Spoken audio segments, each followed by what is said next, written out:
வணக்கம். இன்னைக்கு நாம பார்க்க போறது ஒரு சாதாரண சுற்றுலா தலத்தை பத்தி கிடையாது. இந்த விளக்கத் தொகுப்புல ரொம்பவே சிக்கலான, சூழலியல் ரீதியா மிக முக்கியமான, அதே சமயம் பண்பாட்டுச் செழுமை வாய்ந்த ஒரு பாரம்பரிய களத்தை பத்தி தான் பேச போறோம். ஆமாம், கேரளாவோட பெருமையான அதிரப்பள்ளி நீர்வீழ்ச்சியை பத்தி தான் பார்க்க போறோம். இது வெறும் கண்கவர் காட்சி மட்டும் இல்லைங்க. காடுகள், ஆறுகள், அப்புறம் மனுஷங்களோட வாழ்வியலோடு பின்னி பிணைந்த ஒரு ஆழமான கதை. சரி, நாம இன்னைக்கு என்னென்ன பார்க்க போறோம்னு சுருக்கமா சொல்லிடுறேன். முதல்ல அந்த இடிமுழக்கு சத்தம், அப்புறம் அதோட வேர்கள் மற்றும் காலனித்துவ வரலாறு, மூணாவதா சினிமா ஸ்வர்க்கம், கடைசியா சுற்றுச்சூழல் பாதுகாப்பு. அவ்வளவுதான், வாங்க உள்ள போலாம். முதல் பகுதி, இடிமுழக்க சத்தம். கேரளாவோட திருச்சூர் மாவட்டத்துல மேற்கு தொடர்ச்சி மலைகள்ல உற்பத்தியாகிற சாலக்குடி ஆறு தான் இந்த பிரம்மாண்டத்துக்கு காரணம். சுமார் 80 அடி உயரத்துல இருந்து தண்ணி அப்படி ஒரு வேகத்துல கொட்டும். கொஞ்சம் கற்பனை செஞ்சு பாருங்க. குறிப்பா மழை காலத்துல இதோட சத்தம் பல கிலோமீட்டர் தூரத்துக்கு கேட்கும். அந்த பக்கம் போனாலே தண்ணி துளிகள் நம்ம மேல தெரிக்கிறதும் காதை கிளிக்கும் அந்த சத்தமும் நிஜமாவே உங்களை புல்லரிக்க வச்சிடும். இந்த இடத்துக்கு அதிரப்பள்ளின்னு எப்படி பேர் வந்துச்சுன்னு எப்பவாச்சும் யோசிச்சிருக்கீங்களா? ரொம்ப சிம்பிள். அதிர் அப்படின்னா அதிர்வு அல்லது முழக்கம்னு அர்த்தம். பள்ளி அப்படின்னா பள்ளத்தாக்கு. தண்ணி கொட்டுற அந்த பயங்கரமான அதிர்வை வச்சு பல நூற்றாண்டுகளுக்கு முன்னாடி அங்க வாழ்ந்த மக்கள் வச்ச பேரு தான் இது. கேட்டோனே ஓ, இதுக்குதான் இந்த பேரான ஒரு தெளிவு வருதுல்ல. நிலத்தோட தன்மையை எவ்ளோ அழகா பேரா மாத்திருக்காங்க பாருங்க. இரண்டாவது பகுதி, வேர்கள் மற்றும் காலனித்துவ வரலாறு.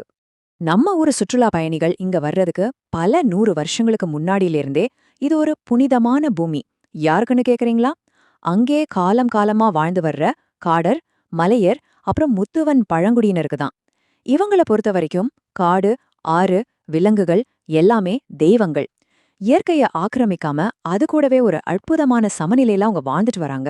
அப்போல்லாம் இது ஒரு டூரிஸ்ட் ஸ்பாட் கிடையாது, அவங்க உசுரா மதிச்ச ஒரு புனித வனம். அப்படிப்பட்ட அமைதியான இடத்துல எப்ப மாற்றம் வந்துச்சு? பிரிட்டிஷ் காலத்துல தான். மர வெட்டுறதுக்காகவும் ஆறுகளை பயன்படுத்துறதுக்காகவும் அவங்க காட்டுக்குள்ள பாதைகளை அமைச்சாங்க. அதுதான் அதிரப்பள்ளியை வெளியுலகத்துக்கு அறிமுகப்படுத்துச்சு. அதுக்கப்புறம் கொஞ்சம் கொஞ்சமா சாலைகள் மேம்பட 90களுக்கு பிறகு சொல்லவே வேணாம், இங்க ஒரு மிகப்பெரிய சுற்றுலா புரட்சியே நடந்துச்சுன்னு சொல்லலாம்.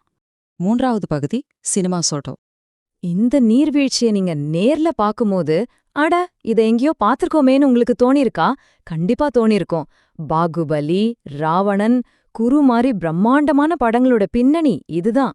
தமிழ், மலையாளம், தெலுங்கு, ஹிந்தின்னு எந்த மொழியா இருந்தாலும் சரி, இயற்கையோட சீற்றத்தையும் அழகையும் ஒரே ஃப்ரேம்ல காட்டணும்னா இயக்குனர்களுக்கு உடனே ஞாபகம் வரது அதிரப்பள்ளி தான். ஒரு சாதாரண கிராமமா இருந்த இடம் இன்னைக்கு உலகமே வியந்து பார்க்கற சினிமா ஸ்வர்க்கம். நான்காவது மற்றும் கடைசி பகுதி, சுற்றுச்சூழல் பாதுகாப்பு. அதிரப்பள்ளி வெறும் நீர்வீழ்ச்சிக்காக மட்டும் புகழ் பெற்றது இல்லங்க. இது பல அரிய வகை விலங்குகளோட வாழிடம். கம்பீரமான இந்திய யானைகள், அழிவின் விளிம்பில் இருக்கிற சிங்கவால் குரங்குகள், பல வகையான மான்கள், அரிய பறவைகள்னு எல்லாமே இங்க ரொம்ப சுதந்திரமா வாழுது.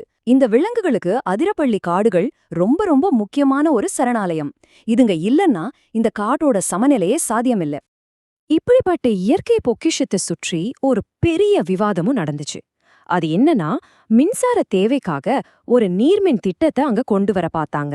ஆனா இது இயற்கையோட சமநிலைய கெடுத்துடும் சொல்லி பழங்குடியினரும் சுற்றுச்சூழல் ஆர்வலர்களும் அதை ரொம்ப கடுமையா எதிர்த்தாங்க. வளர்ச்சி வேணுமா இல்ல இயற்கைய பாதுகாக்கணுங்கிற பொறுப்பு வேணுமாங்கிற ஒரு பெரிய கேள்வியை அது எழுப்புச்சு. அந்த போராட்டத்துல அவங்க சொன்ன ஒரு முக்கியமான விஷயம் இதுதான். இந்த நீர்வீழ்ச்சியும் காடுகளும் அழிஞ்சா இயற்கையோட சமநிலை முற்றிலும் பாதிக்கப்படும். இது ஏதோ உணர்ச்சி வசப்பட்டு சொன்ன வார்த்தைகள் கிடையாதுங்க. இது 100க்கு 100 அறிவியல் உண்மை. நீரோட்டத்தை தடுத்தாலோ காடுகளை அழிச்சாலோ அதை நம்பி இருக்கிற மொத்த சூழலியல் அமைப்பும் அழிஞ்சிடுங்கிற நிதர்சனமான உண்மையத்தான் இந்த வார்த்தைகள் காட்டுது. சரி, இவ்வளவு சவால்கள் தாண்டி இன்னைக்கு அதிரப்பள்ளி இப்படி இருக்கு. உண்மையாவே இது கேரளாவோட மிகப்பெரிய பெருமை. மழைக்காலத்துல நீங்க கேமராவோட அங்க போனா அது ஒரு முழுமையான புகைப்படக்காரர்களோட ஸ்வர்க்கம். குடும்பத்தோட நேரத்தை செலவிடவும் இயற்கை ரசிக்கவும் இது ஒரு மிக சிறந்த சுற்றுலாத்தலம். ஒரு பக்கம் பழங்குடியினரின் வரலாறு, இன்னொரு பக்கம் இயற்கையின் சக்தி, நடுவுல நவீன சுற்றுலா, இதெல்லாமே சேர்ந்த ஒரு அற்புதம்தான் இன்றைய அதிரப்பள்ளி.